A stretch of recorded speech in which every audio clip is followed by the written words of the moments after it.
I'm Ruth Jones. I am an actress and a writer and a novelist, and I'm probably best known for playing Nessa in Gavin and Stacey, who lives down on the island of Barry.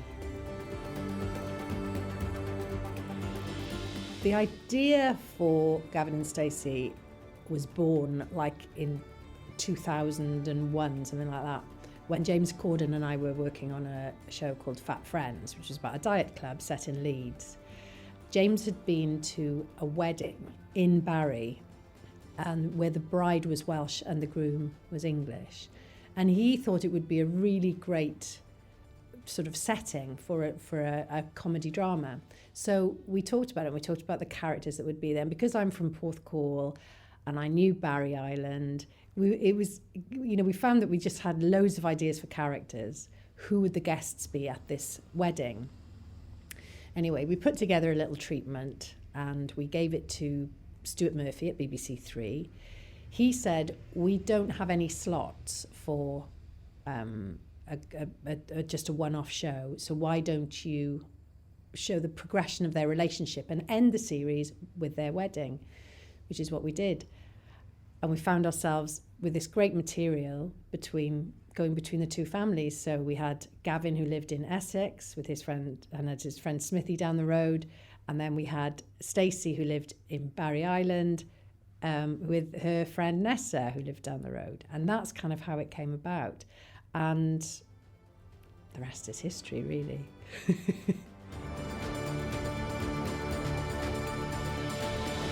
I was brought up in Porthcawl, which is just down the road from here, from Barry, and so I lived by the sea all the years I was growing up, and the RNLI was just always a big part of people's lives down there, and still is. So my family still live in Porthcawl. My mum's there, my brothers and my sister. My brother-in-law is a member of the RNLI down there. He's on the crew. And my niece, who's now 18, has just recently joined the RNLI. It's hugely supported by the locals. I think because, the sea is there, it's on our doorstep, and so we know the importance of safety. It's a holiday resort, so we get a lot of people coming down in the summer months and in the winter. And so having that level of protection is hugely reassuring to everybody who lives there and to visitors. But it's more than just, I say just, it's an incredibly important, vital organisation. There's no doubt about that. But it's also, it also plays a huge part in the community. So there's the RNLI shop in Porthcawl, and people of all ages, like my mum's friends help out there, and they're in their 80s. When my father died 5 years ago, because my dad had been a supporter of the RNLI, they lowered the flag to half-mast, and they did the same with my dad's friend when he died. And it's that sort of thing that I just think shows what a massive part of the community the RNLI is to any seaside town. I know also the RNLI works along the rivers as well, but my experience is from being a seaside girl. And it's just an absolutely vital service.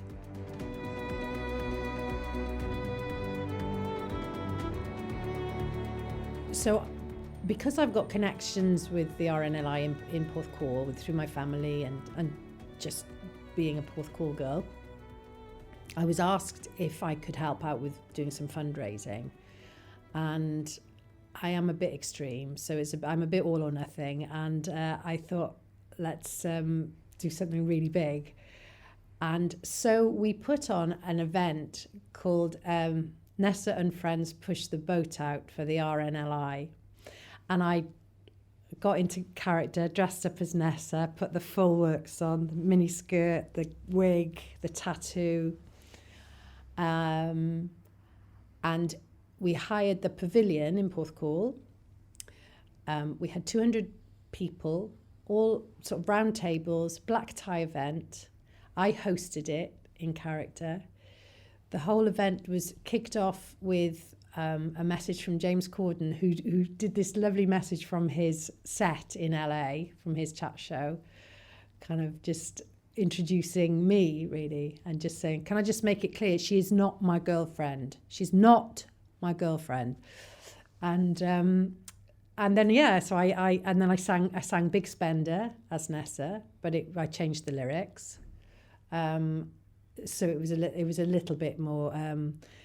The minute you walked in the pub, I could tell you were a man from Barry Island, a real nice looker, leather jacket, Dr. Mart's. I felt myself go funny in my private parts.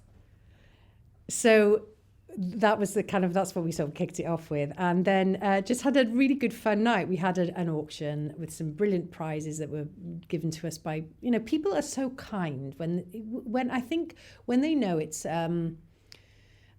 all charities have got their reason for existence and, are worthwhile. But I think, the RNLI is so important to people locally and across the country. And people just wanted to help. So we got amazing prizes, like Cardiff City Football Club gave us tickets and signed photos and things like that. We had some brilliant rugby tickets. People are just so generous, when it's a cause like the RNLI, they feel very close to. And we had singers. We had Craig Gallivan, who played my son in Stella. He's a brilliant singer. He sang a couple of numbers. We had Bonnie Tyler. We had Only Men Allowed. And right at the end of the evening, I say at the end, we actually had an 18-piece big band who came on after the sort of my show finished, came on and there was dancing and singing. It was a brilliant night. But right at the end of my bit, I did have a number one hit with Islands in the Stream, which I sang with Rob Brydon. Well, actually, I say I had a number one. I didn't. Nessa Jenkins had a number one hit with Bryn West. So obviously, Rob wasn't there. So I was looking for a volunteer to come and sing Bryn's part. So in character, I was like, now obviously Bryn's not here tonight, so I need somebody to come and sing his part. And I was saying, looking around, people were putting their hands up. Yeah, I'll do it. And I was just about to pick somebody when suddenly, surprise! And Rob Brydon came through the back of the venue, opened the doors and walked through the crowd, and people were like, what? And he came up and sang Islands in the Stream. And then went home again. And Bonnie Tyler sang Tom Jones's bit. So it was just gorgeous. It was a lovely, lovely event, and it'll probably never happen again.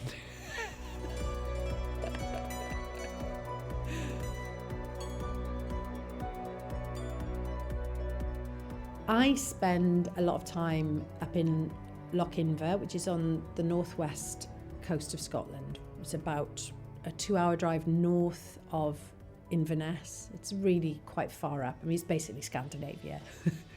And I've been going there for years and years. It's the most beautiful place in the world. I love it up there. And the RNLI have a station there. And I've been on their lifeboat. I've had a tour. Don't ask me what type it is. It's a big one. And it's got an underneath bit. But yeah, again, that's hugely well supported locally. There's always fundraising going on for the RNLI, because I think Lochynver covers an incredibly big patch of sea. If that's the right terminology. But I think it might go all the way up to Cape Wrath. I may be wrong, and those seas, my goodness, are treacherous. They really are treacherous. So RNLI in Lochynver just do an incredible job, as do all crews. I find now that if I go somewhere, like me and my mum often go on a little trip around Wales, And she and I both get excited when we see the RNLI station. We go, oh, there's the RNLI, like it's an old friend. Like, you've got a friend in sort of every port, as it were. So yeah, there's something really comforting about it, about knowing it's there. One of my favourite programmes is Saving Lives at Sea, and I'm not just saying it because we're talking about the RNLI today. I really do love it. And what I love about it is that it just shows the extent of the work of the RNLI and how it covers all of Britain and Ireland. I mean, it's just incredible. But there's a common denominator, I find, in all of the crew members that they interview. And that common denominator is humility. I find that all of the people who put their lives at risk to get on those boats and go out to sea in sometimes absolutely horrendous conditions, I mean, unbelievable. To do that takes a very special kind of person, and I think they're amazing, and yet they're so humble about it, and they're so non-judgmental, because, let's be honest, you see some of the programs and you just go, the people who get saved, you go, why did you do that? Why did you think that was a good idea? And there's never any judgment from the crew. They just want to get them back safe on land, warm and dry and safe. And I'm really glad that program exists, because I think it's really important that people are made aware of these, and they're not getting paid, they're volunteers that put their lives at risk to go out and save people. I think it's amazing.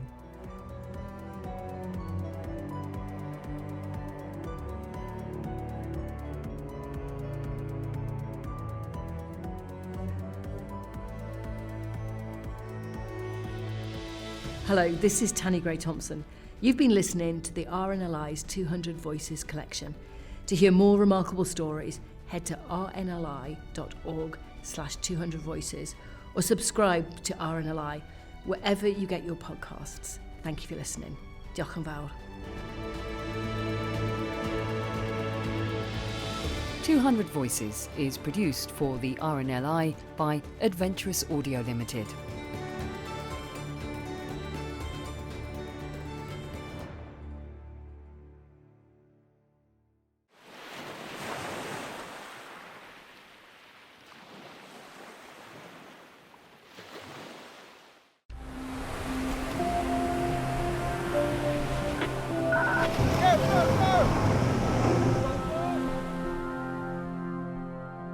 I'm Ben Shephard.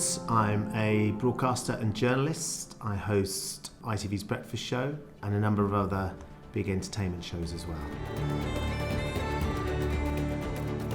Yeah, at the end of last year we released Humble Heroes, which was a book that I put together of a number of people, a number of projects, a number of incredibly inspiring groups that are doing amazing things in their communities just to make life a bit better. And one of the groups that I wanted to include in the Community Heroes section of the book was the RNLI. Of course, it's an extraordinary organisation that's very close to my heart, having grown up with family in a small fishing village in North Cornwall.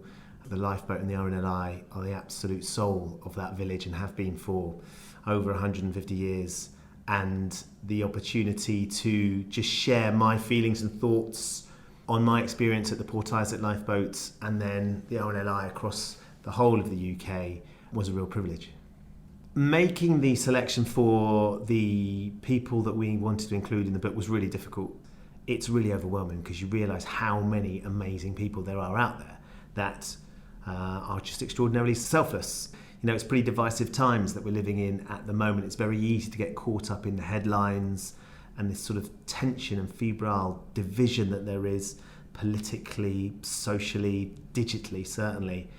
So it was the most amazing experience because we didn't have to dig very deep to find all these people that are just quietly going about trying to make a difference, are doing extraordinary things in their communities. But I think one of the things that I was drawn to was whatever was at the heart of the project or the person or the challenge that we were highlighting. It was always the humble nature with which these people go about what they do.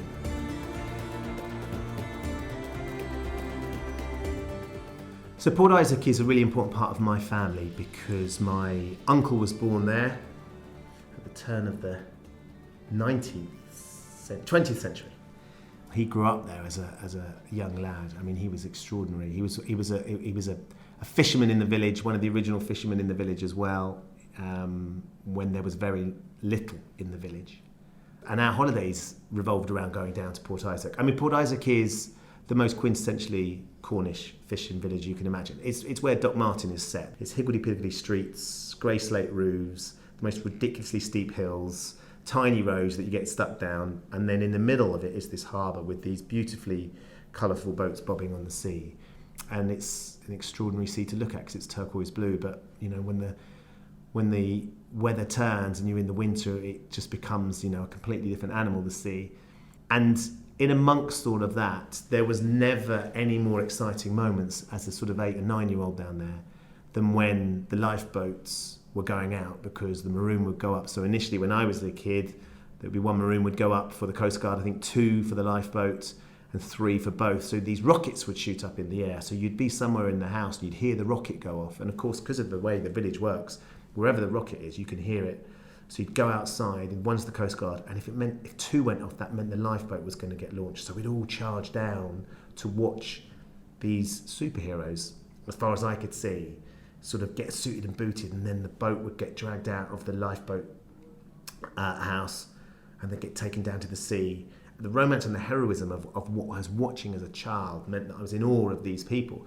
What I now understand, of course, is it's juxtaposed with the potential tragedy of what they could be facing. The boat doesn't get launched unless something really serious and potentially fatal has happened, and they're going to try and get there before that happens. They're going to try and save a life. They're going to try and rescue somebody, which resonates with me far more. But as an 8-year-old, you can imagine how cool these people were, charging down the hill, all coming from different parts of the village, like any lifeboat centre anywhere in the country.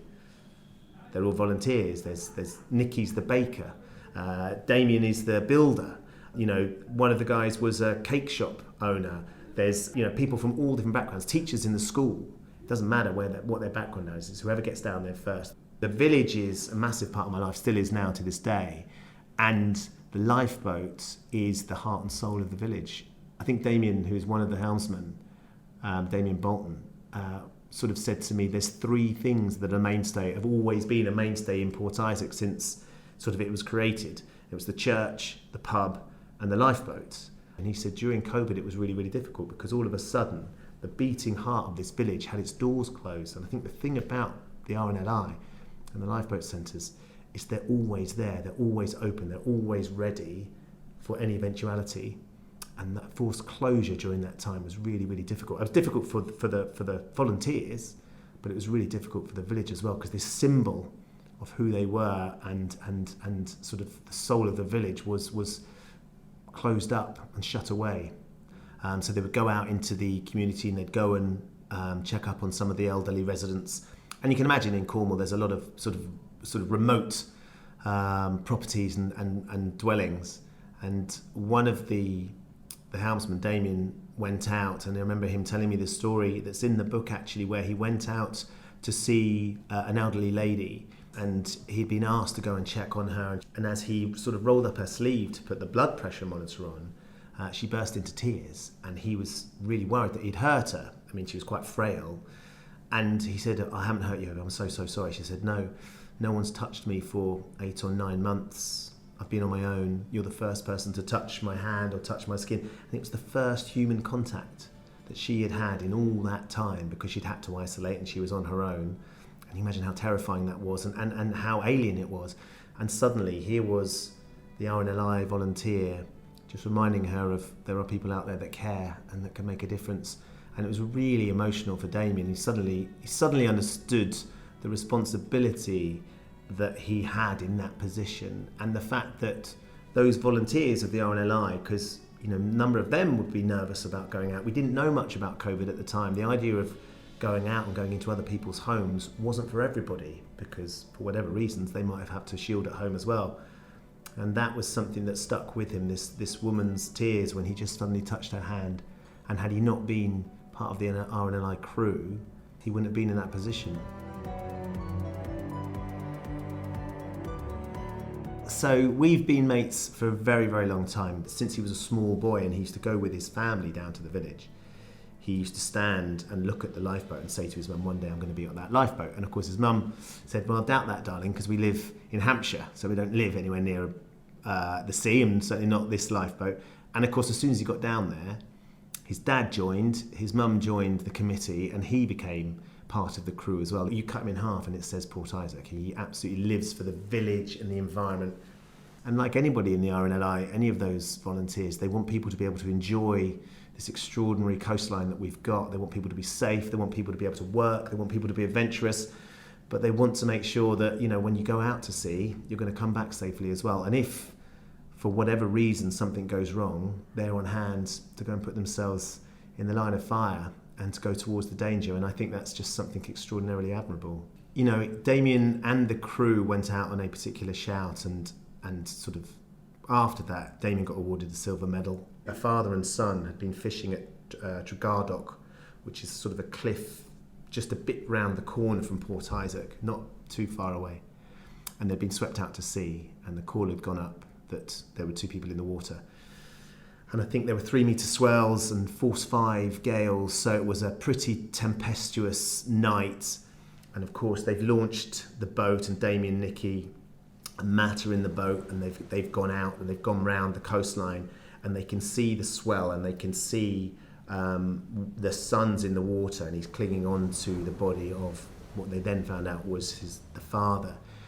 But of course the nature of the cliffs around there and the swell and the gales meant that these were really extraordinary seas. And whereas the majority of the time we sort of all shy away from danger and we go the other way because we want to stay safe, of course that's not in their remit. They need to go towards the danger. They have the skill to be able to navigate that sort of treacherous sea to get towards, or as close as they could, to the sun.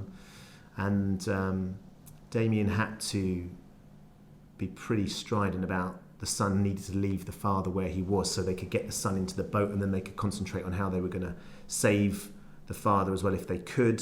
And they were only a couple of metres away, but they couldn't get those last few metres. The son had to leave the father, eventually, and they got him into the boat, and he immediately fell unconscious, and it became apparent that tragically the father had died. They've got to stay focused on the job in hand. They've still got somebody in the boat that they could save the life of, and he's fallen unconscious. He's hypothermic. He's been in the water for a very long time at this stage, not least going through the trauma of knowing that something's happened to his dad as well. Damien was trying to navigate the boat out of the cove that they'd got themselves into, which is where the waves were crashing, and he tied a life belt to the body of the father so they knew they could come back and collect it later on. We understand the responsibility of bringing back the most precious part of anybody's life, which is a family member, whether that be the son or the father or a daughter or mother, whoever that might be.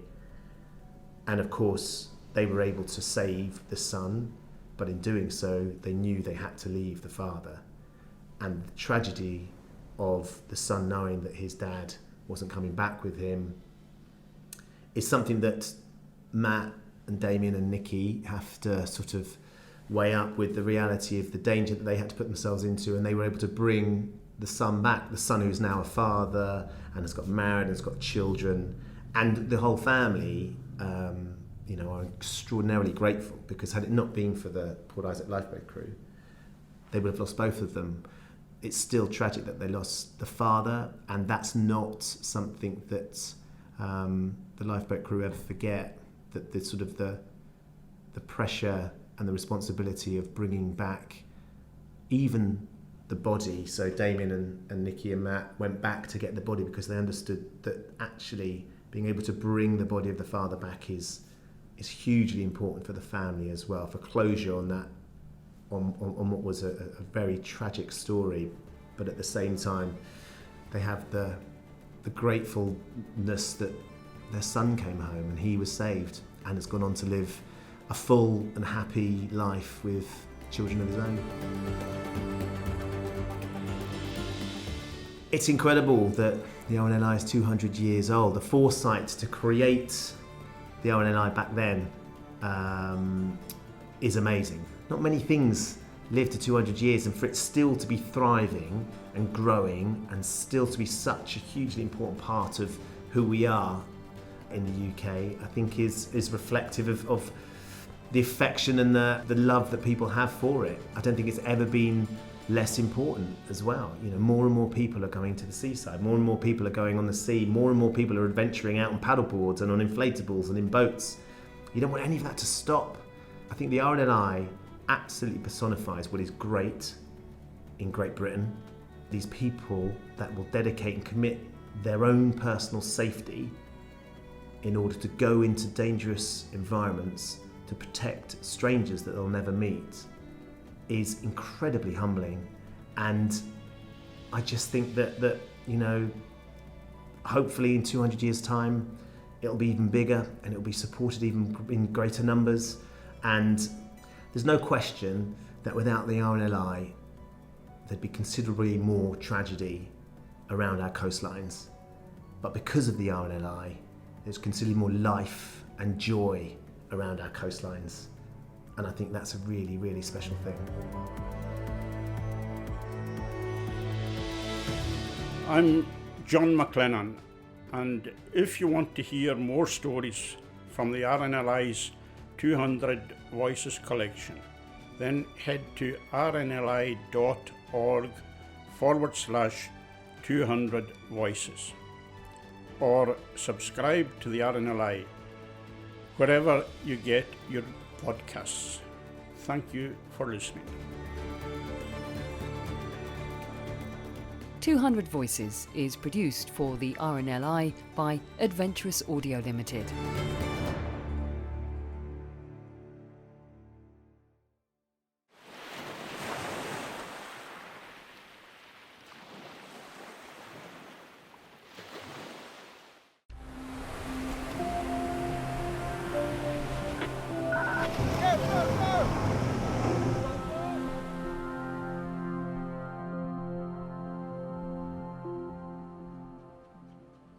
My name's Anne Cleeves. I'm a crime writer, the creator of Vera, Shetland and The Long Call. The RNLI saved my husband's life. We had more than 30 more years, happy, adventurous times together that I wouldn't have had if the RNLI hadn't been there. When we were first married, my husband and I lived on a tiny tidal island, a nature reserve called Hilbury, and it was in the Dee estuary between the Wirral and North Wales. And at that point it was quite hard to get messages directly from Formby, the Coast Guard headquarters, out to the inshore lifeboat. So Tim and I were both auxiliary Coast Guards. And so we got to know the lifeboat crew and the Coast Guards quite well. I was working at the time, I was a probation officer, so I had this strange existence where I'd walk out in front of the tide in my oilskin and wellies, and I had a little hut on West Kirby Prom where I keep my work clothes, and I'd come out transformed, ready for work. And I was working in Birkenhead Magistrates Court and got a message from the clerk to the justices that there was a phone call from me and that it was the Coast Guard, which seemed a bit odd, but the clerk to the justices was always taking the mick a bit about where I lived, so I wasn't entirely sure whether it was a joke or not. But it wasn't, it was the Coast Guard, who was called Peter May, I think. And he said that Tim had been in a bit of a bother, but he was fine and I wasn't to worry. It turned out that the bit of the bother that Tim had been in was that he'd gone out to one of the smaller islands with a bird-watching friend to ring some waders, completely reckless. The boat that they'd used was an old canoe. It wasn't very far, it was only a few yards, but the boat sank almost as soon as they set off. and the tide was so strong they were swept out into the Irish Sea. They were so lucky because there happened to be somebody on the island stranded with the tide. Alan was a former merchant seaman, so he knew exactly what to do. He saw them, that they were in difficulty. He went into our house, which was never locked, called 999, asked for the Coast Guard. The inshore lifeboat was already out on exercise, so they were already launched. And he broke into the Coast Guard lookout, found some flares there. And I think just before he lost consciousness, Tim was aware of the little flecks of light falling all around him. Because they were so low in the water and it was a tiny inshore lifeboat, the crew were having real problems seeing them in the sea, in the water. And they were picked up and they were saved, but they were so lucky. The tides there are so strong and they were being swept out to sea. So yes, we were forever grateful to the lifeboat crew. We made a donation to the RNLI and I've tried to support them ever since. I make regular donations every month to them. And that's the story, really. And they were taken to the local hospital and they were wrapped up in silver blankets. They were both hypothermic, but both survived their ordeal. Tim never went out ringing birds in a boat again. I was pregnant not much long later, and the lifeboat crew did come and have a chat to me and said, please could I go off to the mainland a few weeks before the baby was due, because they didn't really want another call out to Hilbury to take me into hospital if labour should start. So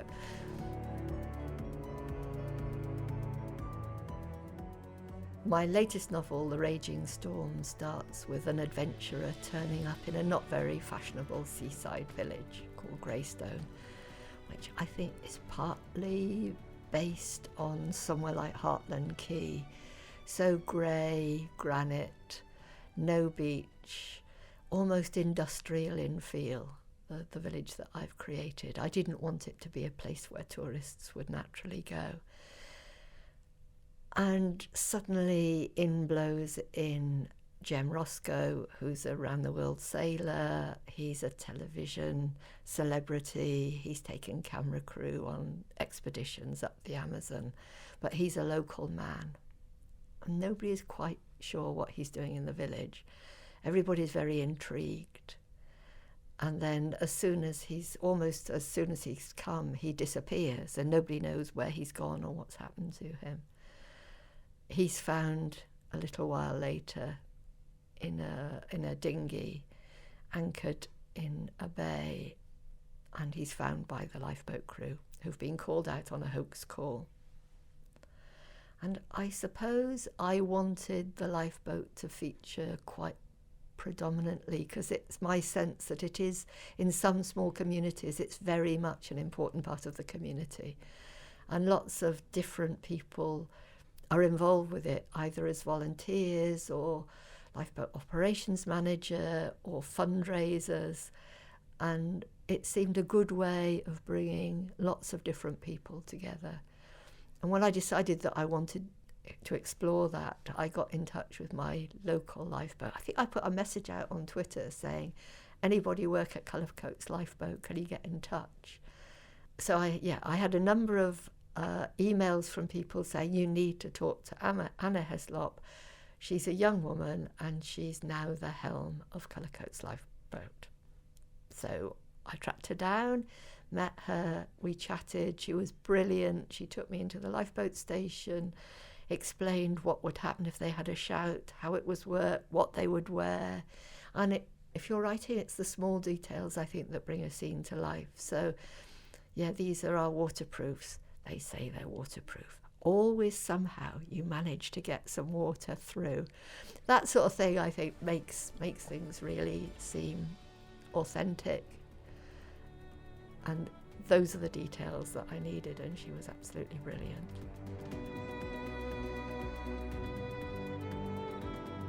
I grew up in North Devon, which is where the Matthew Venn books are set. And we wanted, when we launched the paperback of the most recent Matthew Venn book, which was called The Heron's Cry, we wanted to do it somewhere in North Devon, and the Landmark Theatre in Ilfracombe is a terrific building. And we wanted to raise a bit of money while we were doing it.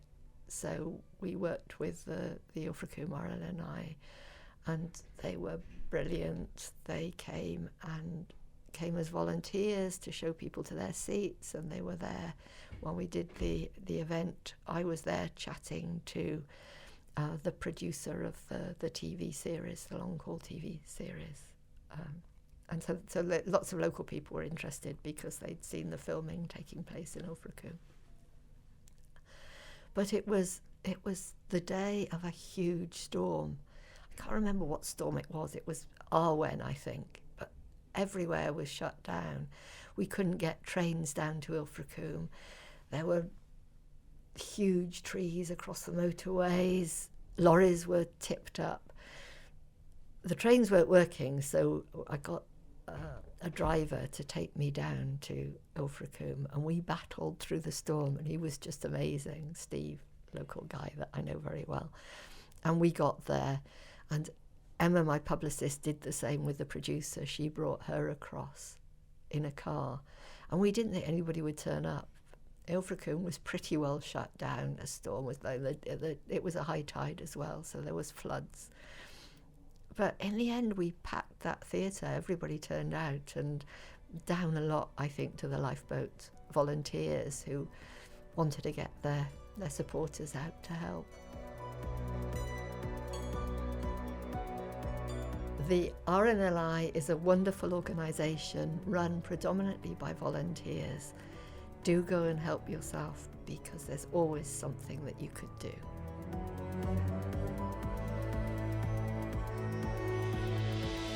Hello, this is Seth Lakeman. You've been listening to the RNLI's 200 Voices collection. To hear more remarkable stories, head to rnli.org/200voices or subscribe to RNLI, wherever you get your podcasts. Thank you for listening.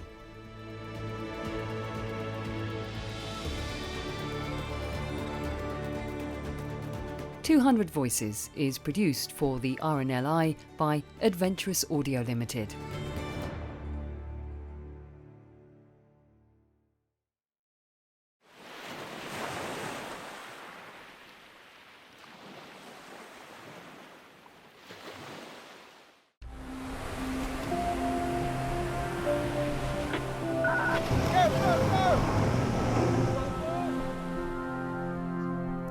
My name's Seth Lakeman, and I'm a singer-songwriter from Dartmoor.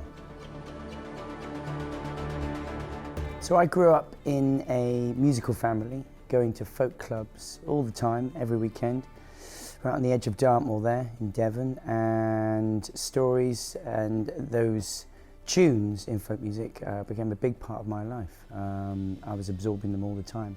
My father was a journalist for the Daily Mirror, so he was bringing stories all from around the West Country all the time, amazing stories, it was mind-blowing. And then he was helping to run a folk club, so that was something myself and my two brothers were really immersed in those teenage years. So we would go in there, soak up some of the musicianship from Richard Thompson, Martin Carthy, Dave Swarbrick, all the greats, Roger Wilson, Chris Wood, all these amazing artists, and we would just, it was a really, really lucky time to be hearing music in the 80s then. Well, as I said, I grew up there on the edge of Dartmoor, and I still literally live a mile from where I grew up. My kids go to the school that I went to, all things like that, so it's all very much based in that heartland, I would like to call it. And stories became a big part of my life. My father, journalist for the Daily Mirror, constantly brings stories into the house, and I was always interested in local history. It was a big thing that I'd like to follow. And then the landscape itself, Dartmoor, the surrounding area, the sea, of course, only 8 miles from Plymouth Sound, and that wonderful whole, dramatic coastline.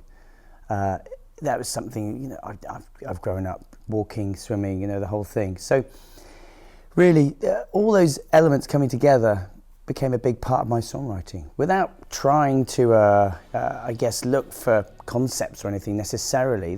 I was naturally moving towards that as a way of writing.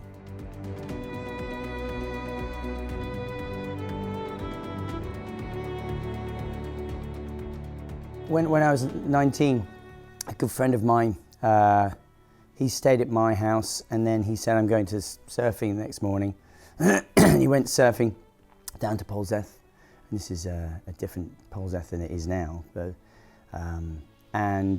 he went off the rocks there at the Atlantic Bay Hotel, and sadly got into trouble quite quickly. And his, anyway, him and a friend of his, Nick, they sadly drowned. But big impact on us in Tavistock, where we live. That's the local school, and 19-year-olds, losing a dear friend like that. So we very quickly came together. There wasn't enough set up there. In the inquest, poor Tom was hanging onto a washing line. There wasn't enough that was there for the people to try and save him. So anyway, fast tracking that, we raised lots and lots of money through concerts, again, music the way we know how, to fund the Polzeth life surfing. So that was our way of sort of answering the call. Yeah, I mean, the RNLI is so incredibly important, and I've always had the utmost respect for all those who volunteer, and really make the sacrifice, because it is. And if I lived near the coast, I think, I like to keep fit. I would give it a go. I think, I really would. But I don't know if it's answering the call at 2:30 in the morning. It's hard enough going to see the kids at that point, let alone getting out of your bed and getting into a dry suit or anything. But yes, but back to the sea. Yeah, utmost respect for the RNLI and everything they do around the coast. It's so dangerous. It's sometimes it's hard to fathom that, isn't it? I think, my children are obsessed with Saving Lives at Sea show, and that's something I think that's a great education for children. Showing them how, how you've got to respect the sea, how dangerous it can be, because it's very easy to forget that. And I wasn't aware of this when I was younger, but one of my good friends at school, Sean Crawford, and his brother, they moved up from Cornwall, from Mousehole, to where we live now, on the edge of Dartmoor, and I became really good friends with him. I didn't know any connection with the Solomon Brown or anything, but it was only later on when I'd written the song that I really realised all that connection. But anyhow, it's something on the 25th anniversary, it was marked, big occasion, and I remember my father writing a story for the Daily Mirror as part of it. And really, that sort of inspired me to write a song to remember them as a tribute to those 8 men who lost their lives. The personal part of it is actually Sean Crawford's dad was on the boat on the Solomon Brown, and he was a really good friend of mine, and he's been in touch many times since. So it's an interesting connection that's happened there that is personal. But the other thing as well is my father covered that story. Went straight down to Mousehole when it happened and the aftermath and that whole horrible time that was going on. When he speaks about it, it's very emotional. You could see for him how hard it was for him to write what he was writing for the Mirror. But because there was a fund set up and everything, it was people were nationwide, hearts pouring, and it was you could see the the effect it was having on people. So it was my way, really, in that 25th anniversary, to try and mark it the way I know how, and in that way it's in song. Yeah. Fairman's Bay, that Christmas week, such a raging storm, no man could sleep. Light put thunder to that angry sea, was called Solomon Brown and her company. Courage, it was cold, he was brave and bold. Courage, it was cold upon that night. The stricken coast to cold maiden voyage, she never thought that far. With Captain Morton and his foreman crew, what could she say but her daughter's due? Never had a lifeboat, fought in vain. They couldn't meet a dash for port, but she tried again. 16 perished in that mighty wave. It tossed them overboard into a watery grave. Courage, it was cold. Heroes brave and bold. Courage, it was cold upon that night. And back at Penley Point, the time stood still. The 12 young children cried for their fathers killed. The nation shed tears for years as the news went around. With the constant courage of our Solomon. Courage, it was cold. Heroes brave and bold.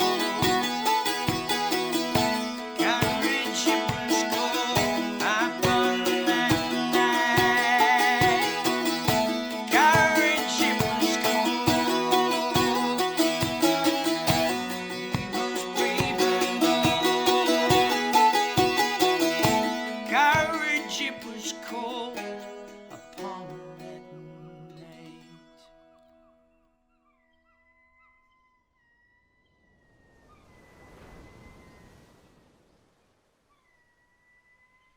Hello, this is Joanna Scanlon.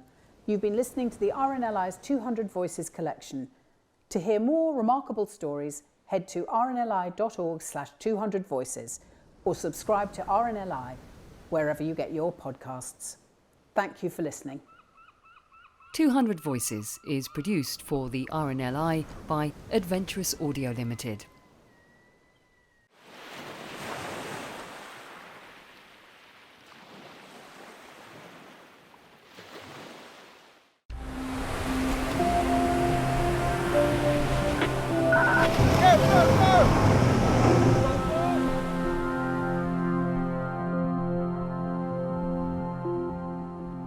I'm Chris Beardshaw. I'm a landscape and garden designer and consultant, and my connection with the RNLI is, well, I'm a diver, so obviously seen the RNLI in action, but also I'm fortunate enough to have been the designer for the RNLI Chelsea Flower Show Garden in 2022.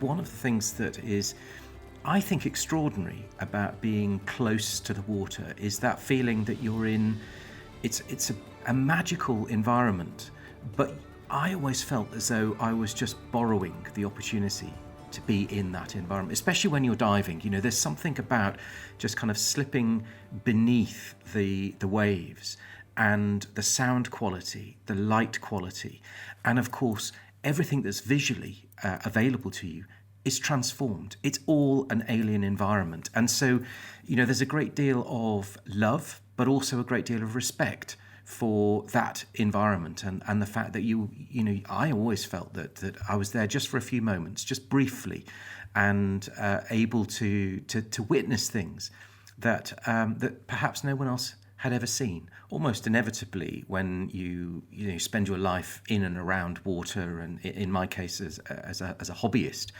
doing a range of activities, there comes a moment when you can witness the RNLI in action. And you know, one of those moments for me was I was on a dive boat, and one of the party that I was with got into difficulty underwater.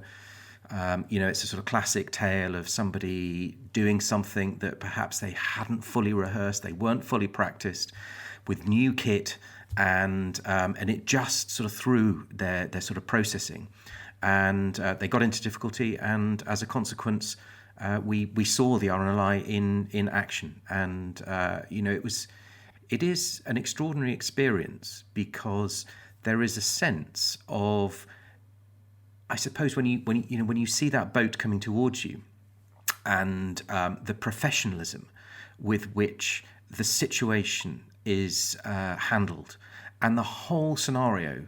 And we were experienced divers, rescue divers and first aid divers and so on. And the way in which that situation changes from being really quite dramatic to bizarrely really calm and just under control.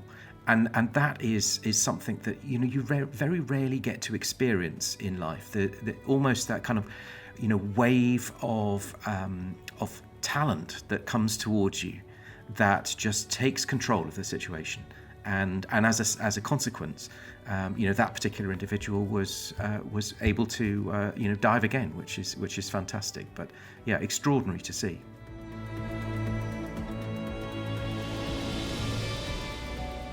One of the things that perhaps people ask is why, as a garden designer and landscape consultant, I'm involved with the RNLI, and I'd always wanted to do something that was in a way giving back to the organisation.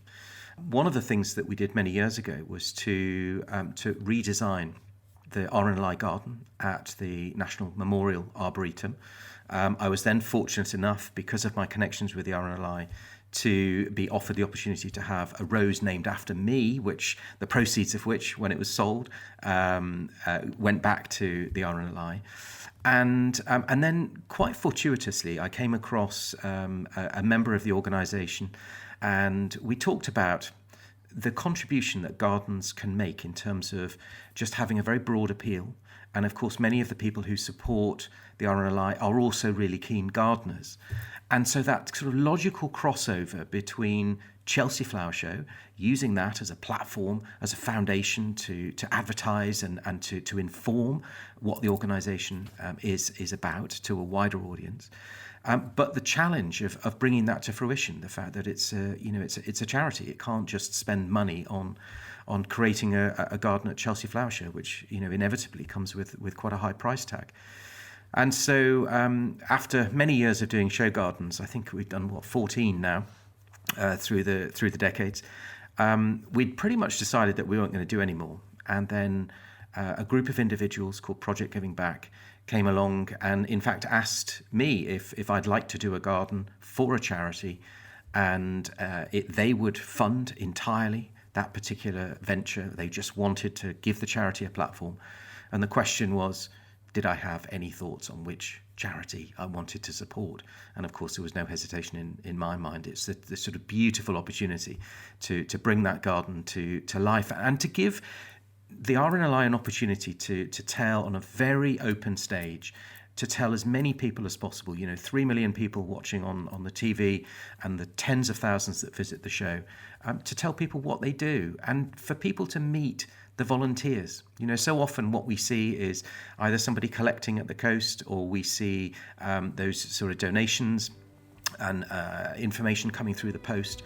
But, to be able to stand on a garden which reflects in its narrative the history of the RNLI, to be able to stand and talk to members of the public about gardens and about what the RNLI stands for as an organisation was just magical. It was just simply the best experience, really, and the best opportunity.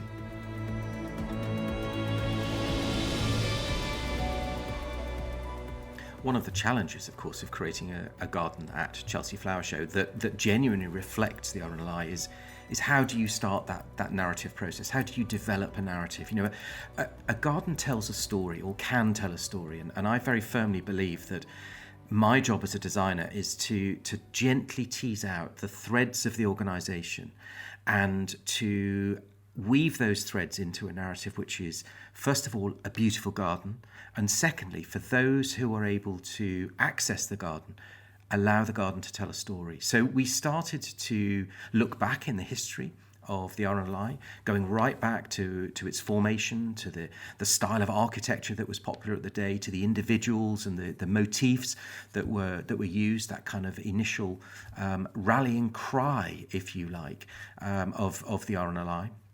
which got them that royal support, right up to the sort of representation of coastal landscapes, the way in which we chose the stone. The stone, in fact, was from just down the road from the RNLI headquarters down on the south coast there. The alignment of that stone, the way in which we selected plants, which were, without wishing to be rude to the plants, they were sort of ordinary plants, doing extraordinary things. And that was a phrase that came out when we sat with the crews to try and tap into why volunteers do what they do, and what does the organisation stand for them. And that sense of, I think the phrase was ordinary people doing extraordinary things.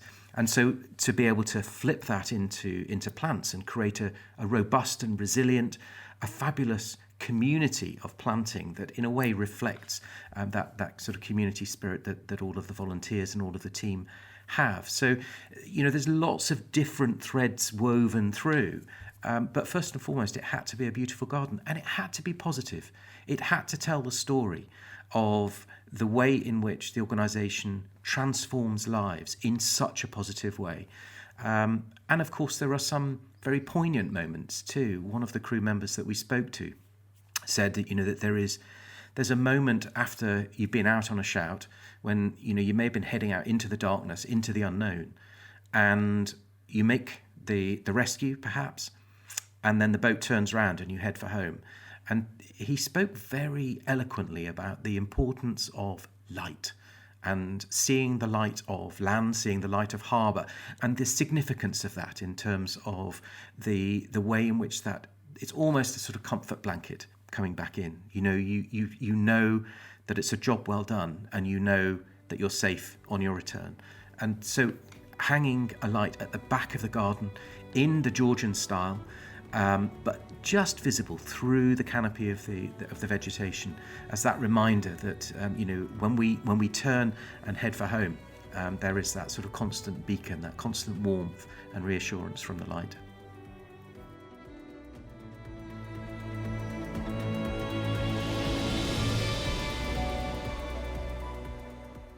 One of the things that we decided very early on in the process of designing the garden is that it had to say much more than perhaps what is the sort of obvious reaction to designing a garden for the RNLI.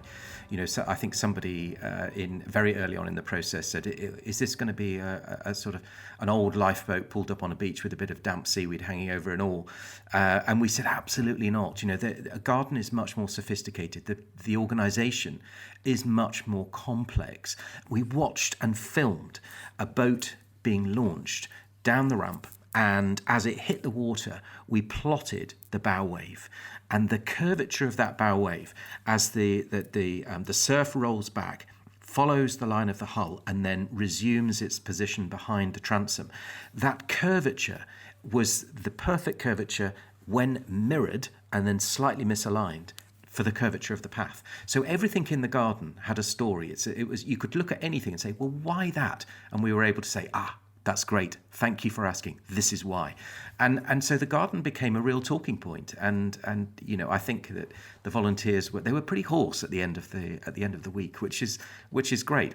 But so much positivity from everyone who was viewing the garden, not just for the garden, but more importantly for the organisation and what all those volunteers do. And my hope was that as designers and as the creators of the garden, that the garden did the organisation justice. And that was all we asked for, really, that we wanted, in a way, for our garden to reflect the importance and the professionalism of the organisation. And if it achieved that, then we would consider it would be a good job done. And so, you try not to look at the medals when they come out, in terms of, sometimes we're disappointed. However, the RNLI Garden in 2022 was awarded a gold medal at Chelsea Flower Show, the best flower show in the world. For my mind, the best volunteer organisation in the world. It's very fitting. Well, there were a few tears shed when we got that gold medal, because it was important for me to just get it right, really, and to, well, as I say, to reflect everyone who gives so much to the organisation and has given through the years so much to the organisation. And we only got one chance at that gold medal. So when they handed the gold medal out, and in fact when I was able to give the actual gold medal, because what most people don't realise is that when you win a gold at Chelsea, the charity or the recipient of the gold medal is awarded a Royal Horticultural Society gold medal. It's a little bit like a kind of a chocolate coin.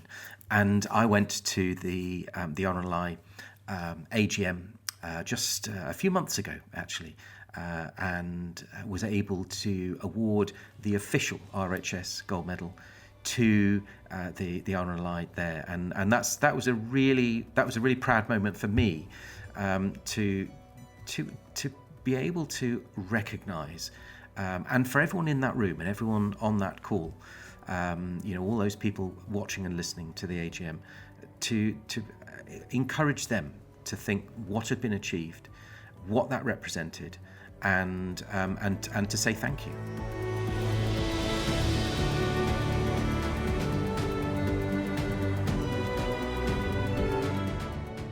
Hello, it's Eleanor Hooker here. I'm a volunteer on Loch Derg lifeboat. You've been listening to part of the RNLI's 200 Voices collection. To hear more remarkable stories, head to rnli.org/200 voices or subscribe to the RNLI wherever you get your podcasts. Thank you.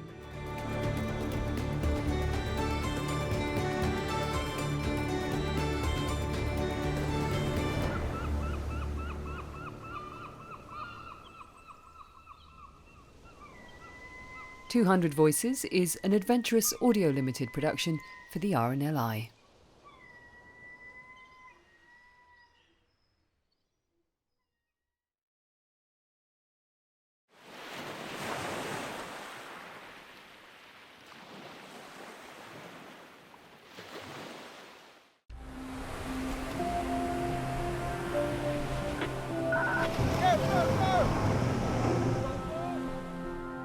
I'm Phil Coulter. I'm a songwriter, a recording artist, orchestrator, conductor, piano player. I'm a 55-year veteran in the music industry, and I'm also possibly the biggest fan of the RNLI in the music industry.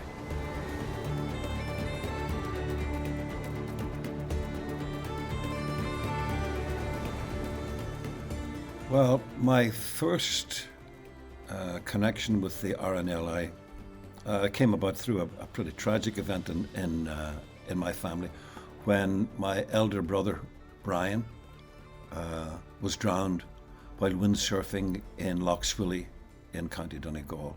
That was in the year of 1984. It was in the winter, so there were no pleasure craft in the area, no boats in the water. As often happens in that stretch of water, the winds changed, and to cut a long story short, he was blown out of the bay and was drowned. Now, the bay is not a huge area of water. It's a very, very treacherous stretch of water. But the bottom line is, had there been a lifeboat in place, my brother would still be alive today. So, in common with some of his friends and some of my friends, we started to lobby the RNLI to get a boat on station in Loch Swilly in Donegal. I did some concerts to get the startup funds, etc., and to raise some awareness about the RNLI in the area. And indeed, it was a very proud day for all of us when, in 1987, the first inshore boat was launched in Loch Swilly. That was a very significant day for me, because that sort of solidified my connection with and my respect for the RNLI. On the launch day, I'd never experienced anything quite like that before.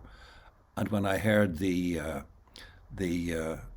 crowd there, led by a multi-denominational team of priests and vicars and whatever, when I heard "For Those in Peril on the Sea," to this day, when I hear that piece of music, I get goosebumps.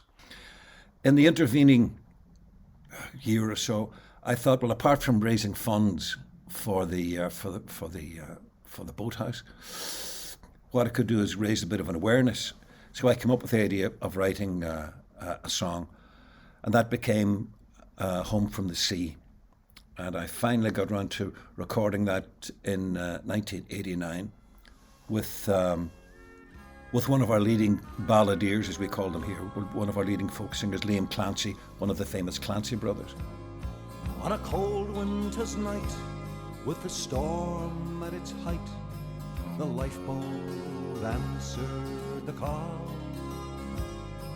They pitched and they tossed, till we thought they were lost, as we watched from the harbour wall. And the song is a song I'm immensely proud of because, well, just the other day I was talking to a friend of mine in Waterford, and he was saying that a new boat had been launched. I think it was in Dunmore East. And as is the pattern in a lot of the lifeboat launches of a new vessel, the choir or the audience in attendance will sing Home from the Sea. It's been adopted as a kind of an anthem, and that makes me very proud. Carry us home, home, home from the sea. Angels of mercy, answer our plea. And carry us home, home, home from the sea. Carry us safely home from the sea.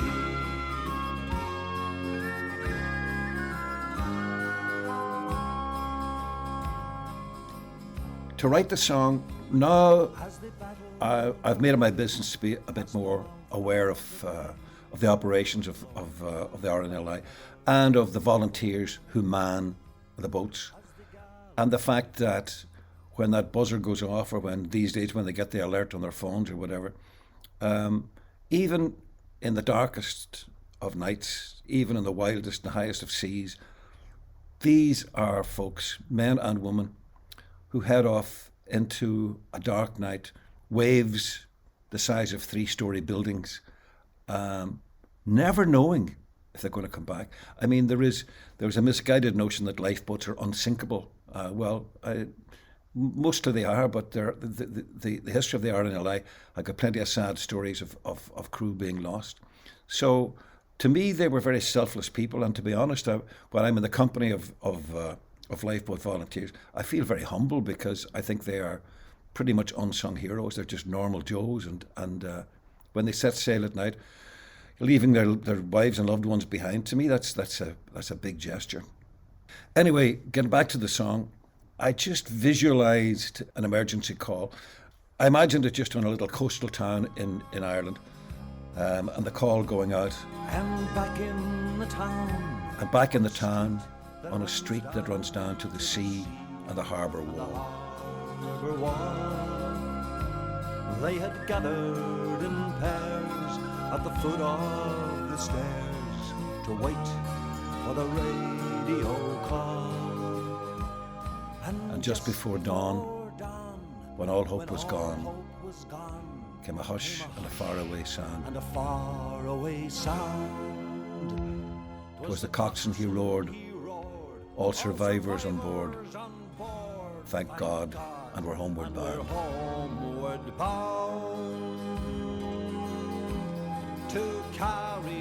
To record it, I came up with the idea of putting together a chorus of lifeboat men and women.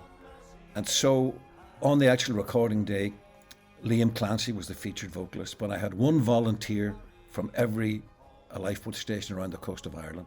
I remember distinctly a volunteer coming in from the Aran Islands, a big giant of a man, and he had his overnight belongings in a supermarket, a plastic bag, and he came in, and he was just exactly the sort of big muscled man that you'd want to see reaching out of a lifeboat to pull you on board if you were drowning at sea. But here he was now, out of his comfort zone in this recording studio, and he's nervous, he's shy, he's unsure, he doesn't know where to go, he doesn't know what to do, he doesn't know who to speak to. He comes in the door and he just stands there. I still have that picture in my mind, this big hero, and he's standing there just completely out of his comfort zone, as I said. So the other guys, of course, rallied around, and I had assumed that of course these guys are going to know each other. They're all lifeboat men, but when I sat down and thought about it, well, how would a man from the Aran Islands be familiar with somebody from the East Coast, or from Dunmore East, or from any of the other posts? Because I mean, they're all in the same organisation. They're all motivated by the same things, but they're all geographically all from different places. But yet they had this great solidarity, this great bond, and we rehearsed them and drilled them in the studio with Liam Clancy right in the midst of them all, and we recorded the song with the lifeboat chorus joining in the home from the sea. The high point, however, was when it was all finished. And normally, as a producer, I would say, "Okay, gentlemen, that's a wrap." This time I said, "Okay, gentlemen, everybody to the Dockers." The Dockers pub was 3 doors up from the studio. So what ensued was the most glorious couple of hours of lifeboat volunteers getting to know each other. Oh, they've got so much in common, but from different parts and different backgrounds, different geographical setups in the country. And they're all drinking pints of Guinness, telling stories, singing songs, and just laughing. So it was a glorious coming together of all that great spirit of the RNLI.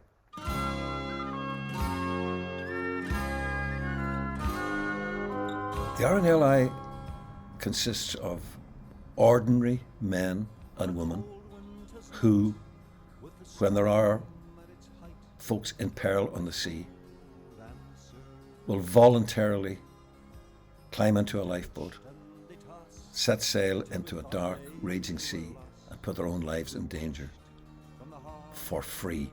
They're volunteers. That, in this day and age, is truly exceptional.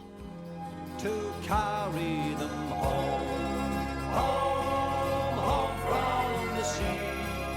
Angels of mercy, answer our plea. Hello, this is Louise Minchin. You've been listening to the RNLI's 200 Voices collection. To hear more remarkable stories, head to rnli.org/200 voices or subscribe to RNLI wherever you get your podcasts. Home from the sea. Angels of mercy, answer our plea. 200 Voices is produced for the RNLI by Adventurous Audio Limited. Carry them safely home from the sea.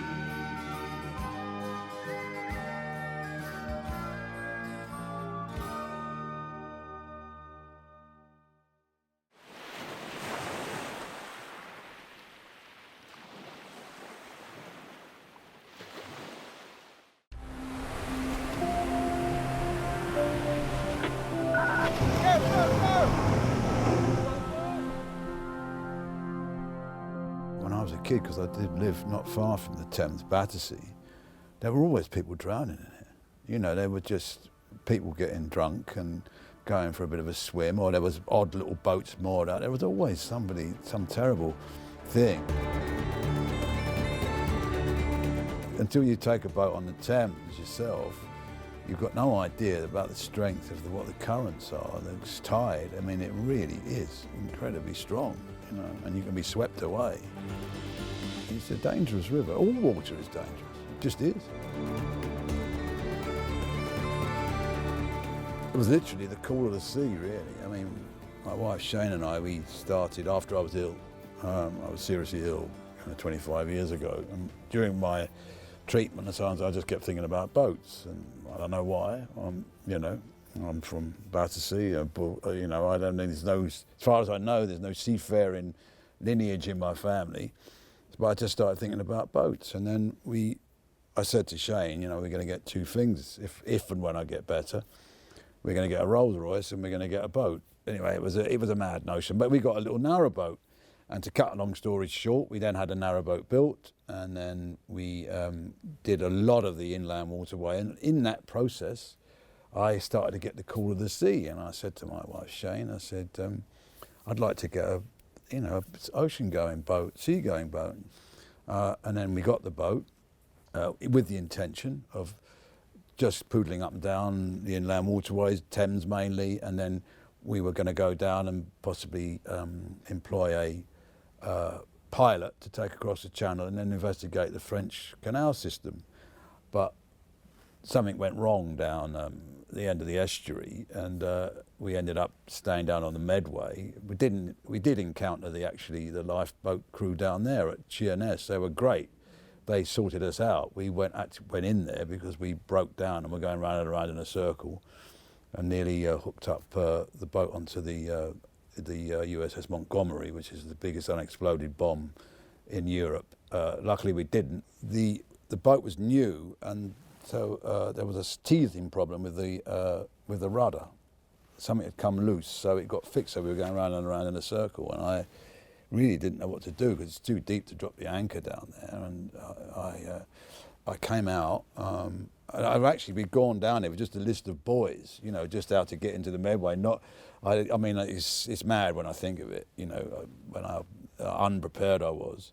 Didn't have a radio, and I just stood up and saw a boat coming out of the channel, and I waved it down, and a pilot boat came in and said, "Oh, hello, Timothy." I said, "Hello." He said, I said, "We need help."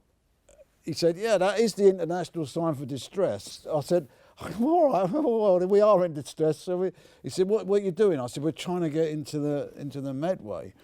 And this pilot, but he said, "All right, we'll take you in." And he just pulled up, jumped out of the way, boomf, and he breasted us up and took us into the, what's it called? The Camber, I think it's called, which is where Sheerness lifeboat is, just as you on the mouth of these, you go into the Medway off the Thames, top of the Thames estuary there. And we went in there, and it was, you know, it was quite distressing, traumatic actually.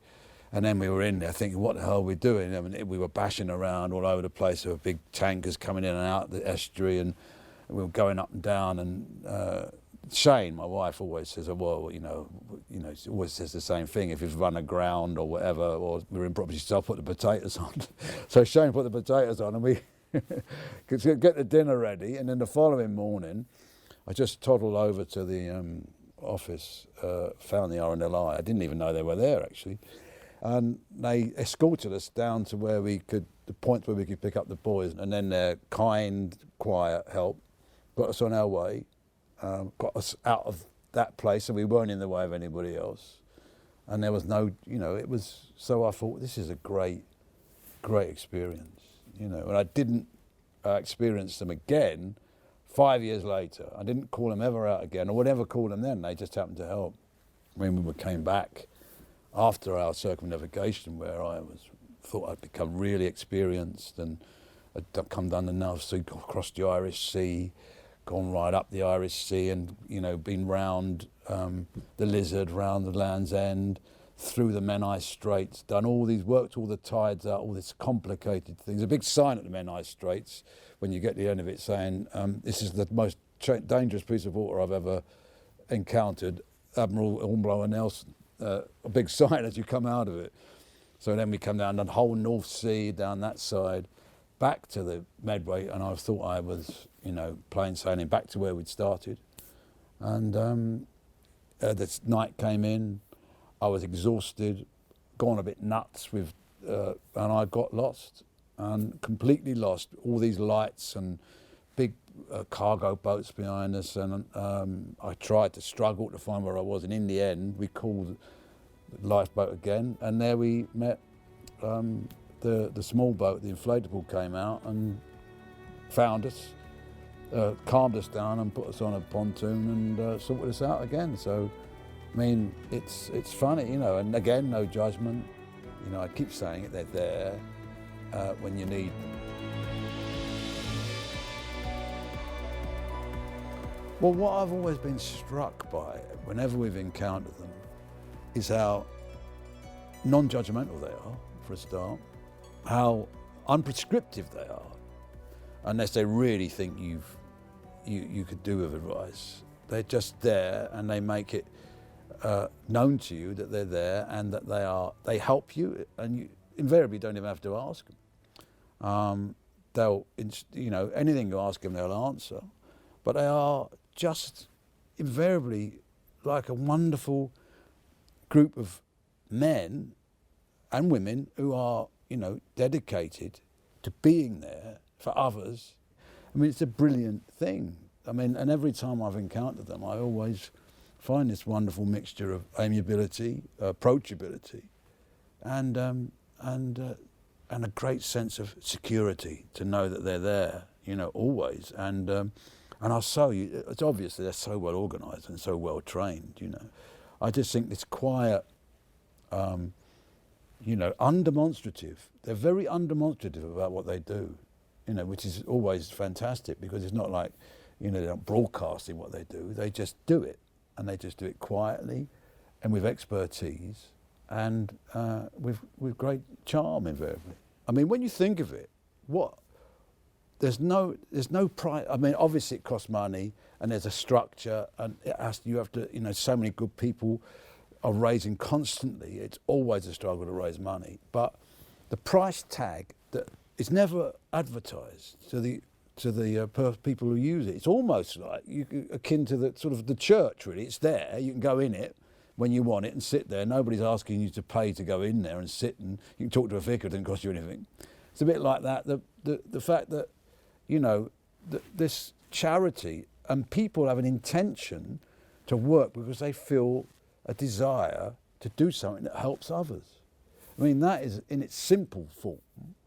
Without being too romantic, it's a form of practical, non-romantic, unromantic love, isn't it? But when you think of it, what an amazingly positive thing that is, and what an amazing power that is. It's humanity incarnate, is it not? And the other wonderful thing about this is that there's no judgment. And you soon learn. You learn quick, particularly when you're learning on your job. You haven't done any courses. You've got to learn quick. But nobody ever told me off. Nobody said you shouldn't be doing that. I remember when we were down in Cornwall. We got to Cornwall, and I met the crew down there, and we chatted. They were great, and they were really nice guys. A lot of fun as well. And we were chatting, and nobody said, that's not the sort of boat you should have down here, and I talked to them. I said to them, we're going to go around Land's End soon, a bit scared, and they didn't say anything. They didn't say, well, I wouldn't do it. And then, but a couple of days later, I was walking along and I bumped into the coxswain, Patch, and he said, I've been looking at that old boat of yours there. I think you'll be all right. This reassurance, this non-judgmental reassurance. But really, if you wanted to, I wouldn't advise it, and I think it would be very irresponsible. You could try and, paddle across the English Channel on a plank with a baguette. It's not illegal. And if you happen to get out there and get into trouble, the RNLI would come and get you. And they wouldn't shout at you. They'd say, I wouldn't try that again if I, or you might think about not doing that. We've had a few scrapes, but the amount of professional skippers I've met who have confessed to me, because after seeing our programme, that they've made mistakes, and everybody makes mistakes, and that all of the weather apps, which are brilliant about telling you what might happen in the weather, are getting better and better, but you still get caught. And there's the weather apps, but then the tidal, reach and the tidal power around, particularly around the UK, is so strong that even on a flat, calm day, if you haven't checked your charts right, you can come across an overfall where it can go from as flat as that to 50-foot waves very quickly, or 20, and you can find yourself seriously in trouble because you've slightly gone off course, and then, you've always got that button to press, or you've always got a radio to say, excuse me, I think I might need help, and they'll come.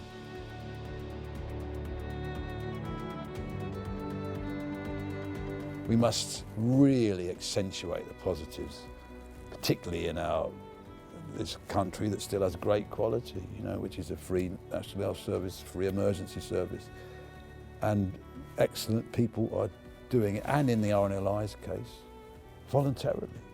I mean, this is one of the great things that we must celebrate and back and fund, and help. They are fantastic. RNLI is a fantastic organisation.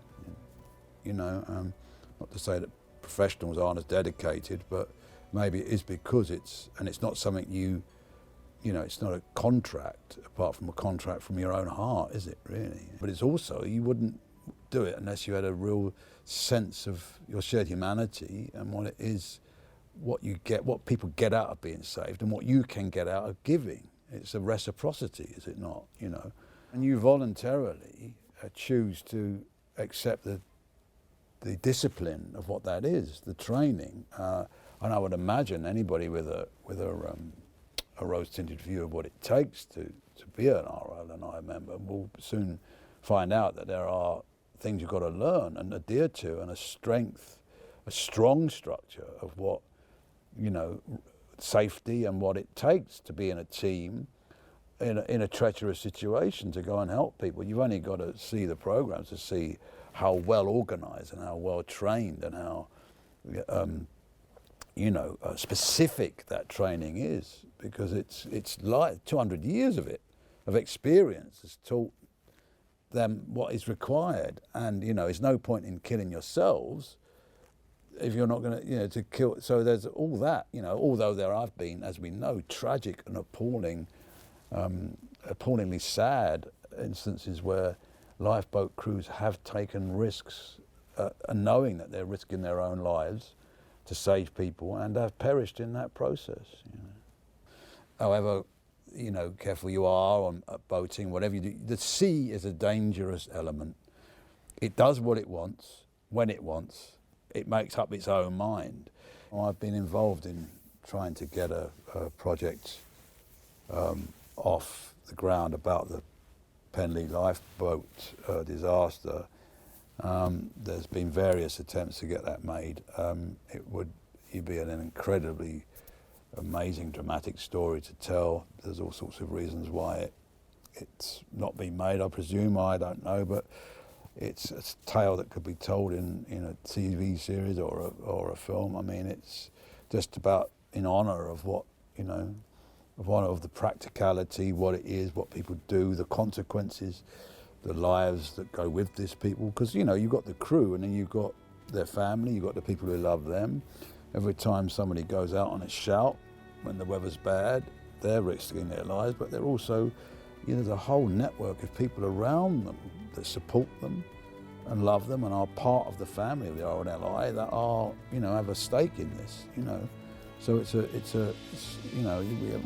we must remember that. It's not just the crew, it's the families and the people around them that support them and, support the RNLI.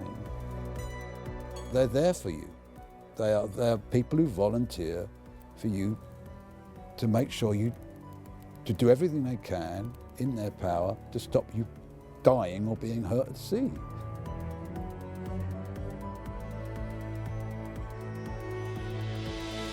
Hello, this is Jim Moyer, and you've been listening to the RNLI's 200 Voices collection. To hear more remarkable stories, head to rnli.org/200 voices or subscribe to RNLI wherever you get your podcasts. Thank you for listening. 200 Voices is an adventurous audio limited production for the RNLI.